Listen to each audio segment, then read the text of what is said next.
because it hasn't been warm enough. Today might be the day. Might be the first day we get that full some use. Here's Olivia Rodrigo with Deja Vu.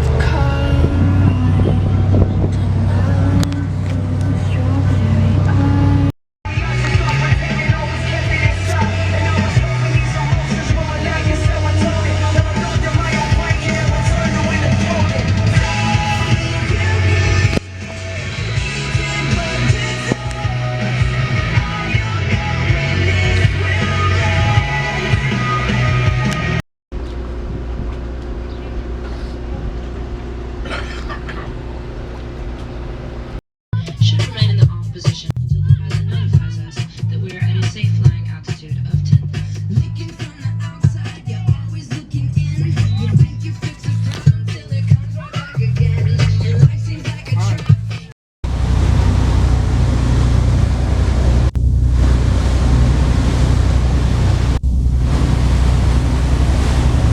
Just turn in and just follow him. Okay?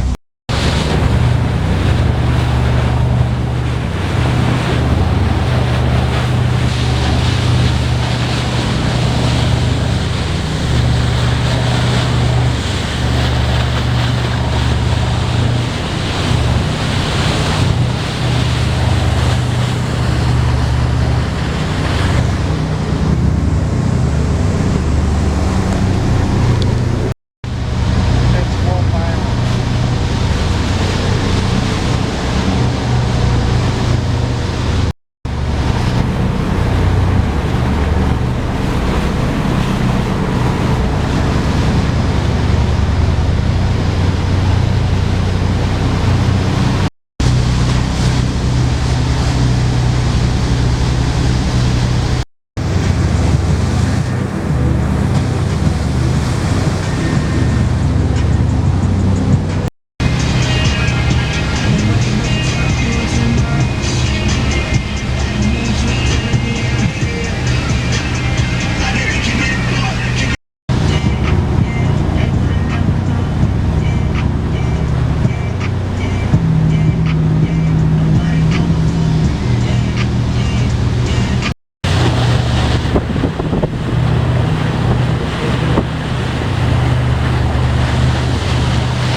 Way over there, there's like sandy beach where you can pull the boat up to and throw the anchor on and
Roosevelt that started in 1938.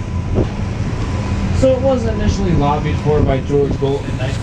So there's going to be one international, and then the last three are going to be Canadian stands.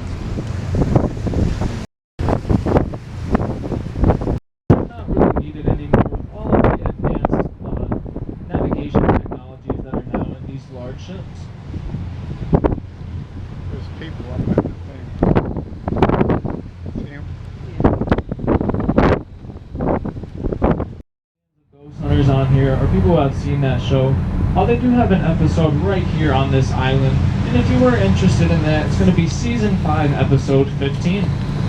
So they also had a pretty scary special guest with them, and that was going to be Meatloaf, the singer. So he had a concert out in Watertown and ended up catching up with the guys, and was filmed right here on that episode on the Isle of Pines. That's a really good place to eat. Right there.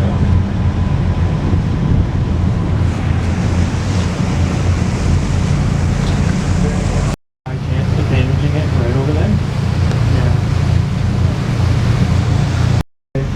Well, this past year, I just finished up my first year of college at Genesee Community College out in Batavia, New York. I was studying fine art.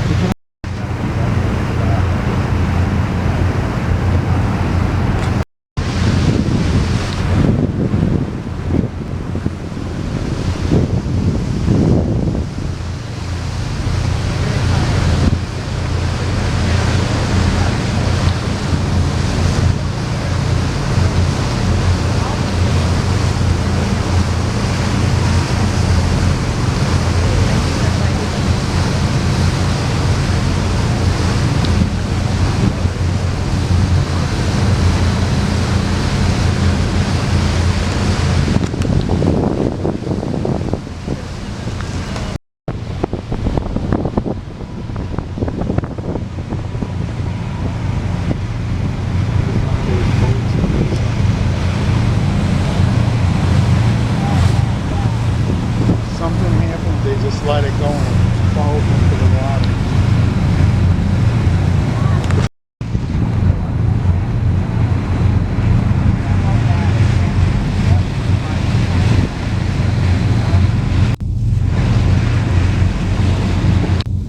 So I'm going to go ahead and pick back up with New York, which is a few towns over from Alex Bay here. But he actually is one of the creators of the Lifesaver candy. So that's how they.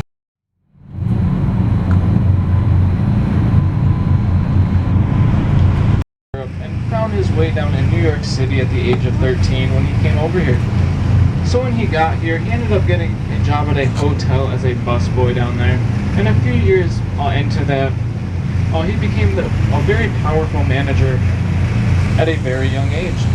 So at that point, another group of investors approached him, wanting him to be the manager for their new hotel. And he quickly accepted this offer, and one of the investors' daughters ended up becoming his future fiancée and wife, Louise, who he built this castle for. So together they made a fortune in the hotel industry, and that's how they ended up getting the wealth to go ahead So and he purchase married that island and money. begin the construction of the castle. Do you have money? 2 fireplaces and 365 windows, which would make one for every day of the year.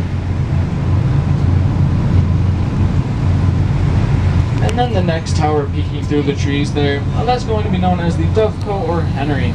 So that's where George Bolt would have housed his exotic birds here on the island.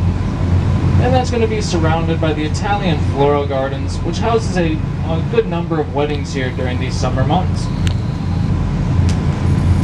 And then the last structure you're going to see is going to be the powerhouse. So that's where they would have kept all the generators to go ahead and power Is the that where you castle would throughout like the to get year. married? Yeah. And that clock tower on the powerhouse actually is still functional here today. Bridge Authority. So they purchased that island for a total of $1. But the catch with that was they had to do what was in the interest of the general public. And that's why they've been putting millions of dollars into the remodeling there, and why you can go visit it there today.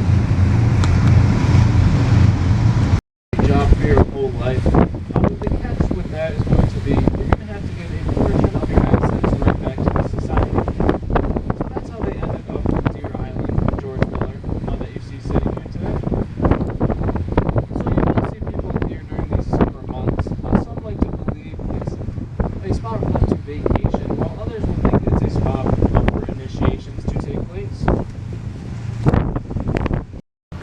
like I literally.